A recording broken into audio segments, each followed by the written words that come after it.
हरिओम। राग द्वेष की निवृत्ति का क्या उपाय है? उपाय यही है कि सारे जगत प्रपंच को मनोराज्य समझो। निंदा स्तुति से, राग द्वेष से प्रपंच में सत्यता दृढ़ होती है। जब कोई खूनी हाथ आपकी गर्दन पकड़ ले, कोई शस्त्रधारी आपको कत्ल करने के लिए तत्पर हो जाए, तब यदि आप उसके लिए प्रसन्नता से तैयार रहे, हृदय में किसी प्रकार का भय या विषाद उत्पन्न न हो, तो समझना कि आपने राग द्वेष पर विजय प्राप्त कर लिया है। जब आपकी दृष्टि पड़ते ही सिंहादि हिंसक जीवों की हिंसा वृत्ति गायब हो जाए, तब समझना कि अब राग द्वेष का अभाव हुआ है। आत्मा के सिवाय अन्य कुछ भी नहीं है, ऐसी समझ रखना ही आत्मनिष्ठा है।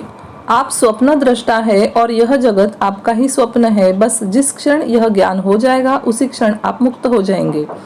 दिन के 24 घंटों को साधनामय बनाने के लिए निकम्मा होकर व्यर्थ विचार करते हुए मन को बार बार सावधान करके आत्मचिंतन में लगाओ। संसार में संलग्न मन को वहां से उठाकर आत्मा में लगाते रहो।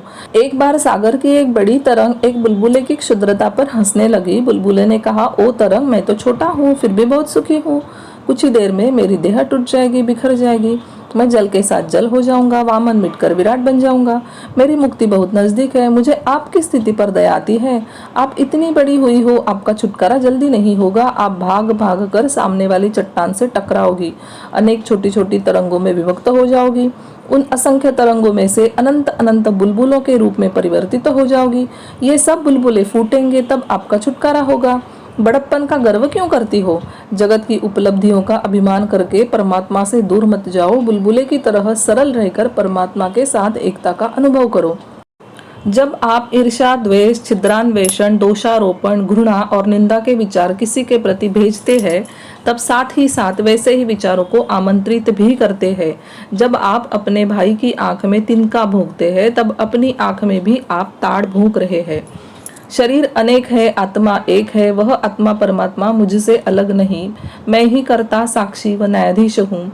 मैं ही कर्कश आलोचक हूँ और मैं ही मधुर प्रशंसक हूँ। मेरे लिए प्रत्येक व्यक्ति स्वतंत्र व स्वच्छंद है। बंधन, परिच्छिन्नता और दोष मेरी दृष्टि में आते ही नहीं। मैं मुक्त हूँ, परम मुक्त हूँ और अन्य लोग भी स्वतंत्र है। ईश्वर मैं ही हूँ, आप भी वही हो।